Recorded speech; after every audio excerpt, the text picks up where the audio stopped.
এটা হচ্ছে মোটর। মোটরের সেকশন দেখো আলাদা, এখানে দেখো এখানে একটা গ্যাপ আছে।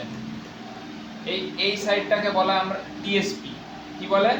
টিএসপি। টিএসপি আমরা কিসে ব্যবহার করি? একমাত্র ওয়ালপুলে। ওয়ালপুলে আমাদের টিএসপি থাকে, তাও কোন মডেলে? শুধুমাত্র 360 মডেলে। এটা যেমন 360 মডেল। বুঝা গেছে? মোটর আর টিএসপি বাগানা সবথেকে সহজ, কিন্তু ভিতরের ওই যে নাটটা, ওই নাটটা প্রবলেম, যেটা তোমরা আগের দিন দেখে দিয়েছো। বুঝতে পারা গেছে? এবারে দেখো এই যে এটা ড্রেন লাইন, এই যে ড্রেন মোটর, এটা ড্রেন মোটর তো। ড্রেন মোটরে যখনই লাইন যাবে, ড্রেন মোটর কি করবে? এটার দিকে তাকাবে, টানবে। টানলেই দেখো এই যে এটা যখনই টানবে, অনেক জোর লাগে, টানলে এই দেখো, টানলেই এই যে এটা এরকম টানা হয়ে যাবে। টানা হয়ে গেলে এটা দিয়ে জলটা বেরোতে চালু করে দিবে। আর এইটা হচ্ছে ওভারফ্লো পাইপ। যখনই ড্রাম উপচে জলটা এর ভিতরে পড়বে, তখন এইটা দিয়ে জলটা বেরিয়ে যাবে, ওভারফ্লোর পাইপ। বুঝতে পারা গেছে? ওভারফ্লোর পাইপ এরকম থাকে। ঠিক আছে? বুঝা গেছে? এত দূর অসুবিধা নেই তো? হ্যাঁ। আর এটা হচ্ছে যে এটা কি? এটার নাম কি? রাবার, ড্রেনের রাবার। বেলো। কোনটা? ওই ভিতরে রাবার যেটা দেয়া আছে, এর ভিতরে যেটা থাকে রাবার, ওর নাম রাবার। এবারে এই যে এইটা হচ্ছে যে এটা ড্রেন মোটর। এটা 230 ভোল্ট থেকে 240 ভোল্ট যেরকম নরমাল ইলেকট্রিক সাপ্লাই তাতেই চলবে। শুধু এলজিতে 3টা থাকে, দেখে আমার মাথা দাও। এলজিতে এতে যেমন 2 তার, এলজিতে 3 তারের থাকে। 1 তার, 2 তার, 3 তার, এরকম 3টা তার থাকবে। 3টা তারের কি ফাংশন? যখন মোটর চলবে তখন ও হাফ পুল করে থাকবে। যেমন আমি যদি রেজিস্ট্যান্স ভ্যালু বলি, এটা যেমন এই দুটোর মধ্যে রেজিস্ট্যান্স ভ্যালু আমি যদি মাপি, মোটামুটি 60-65 পাবো। ঠিক আছে? কথার কথা ধরে নাও। এবারে আমি যখন এলজিতে মাপবো, তখন 3টা তার তো, হ্যাঁ, 3টা তারে 3 রকম। এখন ইলেকট্রিক সাপ্লাই নেই, মানে ফুল রিলিজ আছে, রিলিজ করে রাখছে পুরা ইলেকট্রিক সাপ্লাই, তবে তো টানবে। এখন এমনি পুরা ছাড়া আছে। পুরা ছাড়া অবস্থায় আর একটা রেজিস্ট্যান্স ভ্যালু থাকবে।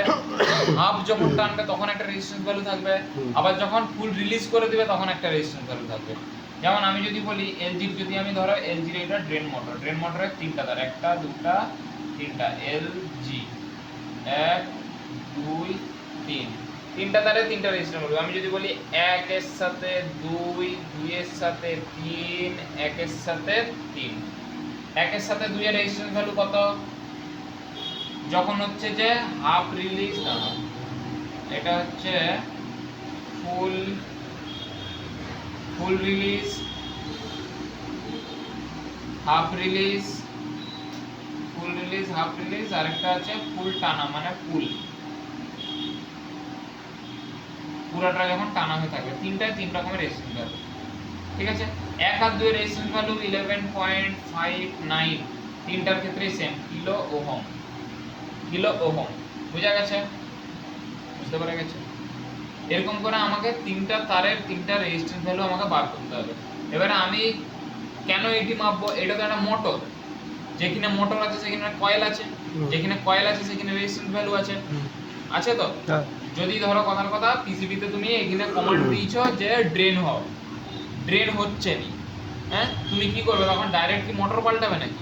আগে তুমি দিয়ে ক্ল্যাম্প মিটার দিয়ে আগে এটা চেক করে নিবে। কিভাবে চেক করবে? এটাকে প্রথমে এই যে টেনে খুলে দিলে দুটো পিন বেরালো, সেটাতে তুমি চেক করে নিলে। হ্যাঁ, এবারে ওইটা 100% ঠিক নয়, কয়েলটা তোমার ওটা বোঝা গেল। ঠিক আছে? অনেক কয়েলটা, যে কয়েলটা ভালো আছে কিনা।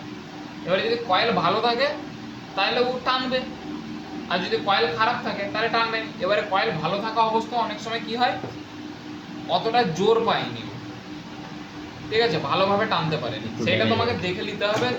চোখে দেখলেই বুঝতে পারে যে পুরাটা টানতে পারছে কিনা গায়ের জোরে। কেন? এর ভিতরে কিছু গিয়ার থাকে, সেই গিয়ারগুলো যদি দাঁত ঘষে যায় তখন ও আর টানতে পারবে না। বুঝতে পারা গেছে? এই যে এর প্লাগ দুটো, এর ভিতরে দুটো পিন আছে, পিন দুটোকে আমাকে মাপতে হবে। তিনটা ধাপের রেজিস্ট্যান্স ভ্যালু কি করে মাপবো? আপাতত এটা বুঝতে পারছো? বুঝতে পারছো? আর এই যে সকারের এতে নতুন করে দেখানোর কিছু নেই, কি তোমরা নিশ্চয়ই পারবে। যখনই চেঞ্জ করার কথা আসবে খুলবে, পাল্টে দিবে। বুঝতে পারছো? উপর থেকে, হ্যাঁ, ওটা খুলে দিলে বেরিয়ে যাবে।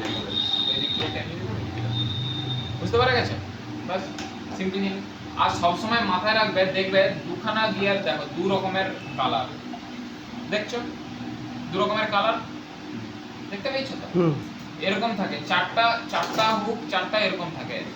এটা ধরলো একটা এরকম এরকম করে ধরো চারটা আছে, একটা দুটা, এটা ড্রামে তিনটা চারটা, এরকম চারটা হুক আছে।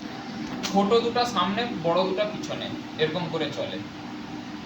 তুমি যদি আগু পিছু করে দাও, যেমন দেখো দুটা কালার এই যে এরকম আছে, দুটা কালার আছে, হুম দুটা কালার তুমি যদি দেখো কোনাকুনি মারা আছে, দেখছো কোনাকুনি। এবার তুমি যদি দুটা ছোটই একদিকে দিয়ে দাও, তাহলে কি হবে? মেশিন একদিকে হেলে যাবে, হেলবে তো, হেলে গেলে কি হবে? যখনই চলবে দুম দুম দুম করে গায়ে ধাক্কা খাবে, টিনের গায়ে আওয়াজ হবে। তাহলে বুঝতে পারা গেল, মানে আমি যা করব কোনাকুনি করব, বুঝতে পারা গেছে? ছোট বড় থাকে কেন স্যার? হ্যাঁ, ছোট বড় থাকে ছোট কেন? বড় করতে হয়, নাহলে দেখো মেশিন হেলে থাকে, হ্যাঁ, ড্রেন লাইন থাকে, ড্রেন লাইন থাকবে, মেশিন হেলে থাকবে, লোড বেশি পড়বে, এইসবের জন্য এক সাইড ছোট বড় দেওয়া থাকে। বসানোর সময় যেভাবে ইচ্ছা বসানো চলবে, কোনাকুনি দিতে হবে। মানে ইচ্ছা কোনাকুনি থাকবে, কিন্তু বসানোর সময় যেভাবে সেটিং আছে সেভাবে যেন বসে যায়। হ্যাঁ, কে তো লাইন দেওয়া দিবে কি করে? এই তো আউটসাইড দেবে। বুঝতে পারা গেছে? সিম্পল জিনিস একদম, বুঝতে পারছো? অসুবিধা নেই তো? না। এতদূর অসুবিধা নেই। এবারে ভিতরে দেখো, আমরা যে সেই নাটটা খুলতে পারিনি, সেই নাটটা খুলে দিলে ভিতর লুজ হয়ে গেল, লুজ হয়ে গেলে বাকি এগুলা খুলতে বেশি সময় লাগবে নাকি? এই নাটগুলা খুলতে বেশি সময় লাগবে? হুম। এগুলা তো এক্ষুনি খোলা হয়ে যাবে, কিন্তু ব্যাপার হচ্ছে ভিতরে নাটটাই খুলবে না। ঠিক আছে? টিএসপির এই একটা বিরাট বড় প্রবলেম, আমাকে গ্রাইন্ডার দিতে হবে। আর টিএসপির সব পার্ট আলাদা আলাদা করা যায়, যেমন নর্মাল গিয়ার বক্সগুলো কি হয়, পুরো একটা সেট থাকে, এর সব পার্ট আলাদা আলাদা কিনতে পাওয়া যায়। বাইরের দিক দিয়ে কাটার কোনো রাস্তা নেই, না, যেগুলো খুলে দিয়ে কাটা যাবে হবে না, যা হবে ভিতর দিয়ে। ভিতর দিয়ে। বুঝতে পারা গেছে তো? অসুবিধা নেই তো? নিশ্চয়ই এবারে আছে। এইখানে আরেকটা জিনিস আছে, কি আছে? ব্রেক। দেখো এটাকে ঘোরাতে খুলবে, দেখো এটা দেখতে পাচ্ছ, এটা যখন হচ্ছে এর কাছে মোটর লাগানো, ঘুরবে, মোটরের কাছে লাগানো। যখন হচ্ছে যে ঘুরবে, হ্যাঁ, এটা দেখো শুধু পালসেটার ঘুরতেছে ভিতরে। এবারে যখনই ইট টানবে, টানলেই একটা লক লেগে যাবে। যদি আমি টানি, নাও এবারে ঘুরাও দেখি চাকরিটা, দেখো দেখছো গলাটা ঘুরতেছে, হুম। ঘুরছে আস্তে আস্তে ঘুরা, ঘুরতেছে, হ্যাঁ। হুম। এবারে যখনই এই যে এই ড্রেন মোটরটা কি করবে, ড্রেন মোটরটা ছেড়ে দিবে, ব্রেকটা লেগে যাবে, এখন তারা ইজি হচ্ছে। হ্যাঁ, শুধু পালসের পালসেটার ভিতরে। সেটা ড্রাম সহ হচ্ছে। ড্রাম সহ ঘুরছিল সেইটা, বুঝতে পারা গেছে? হুম। তাহলে এই ব্রেক যদি ঠিক করে না লাগে, তাহলে কি তাহলে হবে? ঘুরবে। ঘুরবে নিতে হবে। বুঝতে পারা গেছে? ব্রেক যদি ঠিক করে না লাগে, তখন একটা ফলস ঘুরবে, বা যদি ব্রেক চেপে বসে থাকে, বা মোটর যদি কমজোর হয়ে যায়, তাহলে কি এটাকে ভালো করে টানতে পারবে নি, ব্রেক ছাড়বে নি, তখন কি হবে? মোটর ঘুরতে পারবে নি, ঘুরতে পারবে নি তো, না হতে পারবে না। তখন কি হবে? মোটরটা পুড়ে যাবে। কেন? এটা তো ইজি ভাবে ঘুরতেছে, মোটর কেন করবে? আরে বাবা, এটা ব্রেকটা তো টানা হয়ে থাকবে, যদি ভালোভাবে না টানতে পারে মোটরের প্রেসার পড়বে তো। তো এই তো জাম করে দিবে, স্যাপ তো জাম করে দিবে। বুঝতে পারা গেছে তো? হুম। অসুবিধা নেই, না। সিম্পল জিনিস। আর এই চাকতিটা, এখানে একটা চাকতি আছে, চাকতিটাকে বলা হয় গদা। কি বলে? গদা। গদা বাংলা আমরা বলি গদা। গদা মানে কি? মানে সেই ভীমের গদার মতো দেখতে, ঘাড়ের বেলা ওই জন্য ওকে গদা বলে।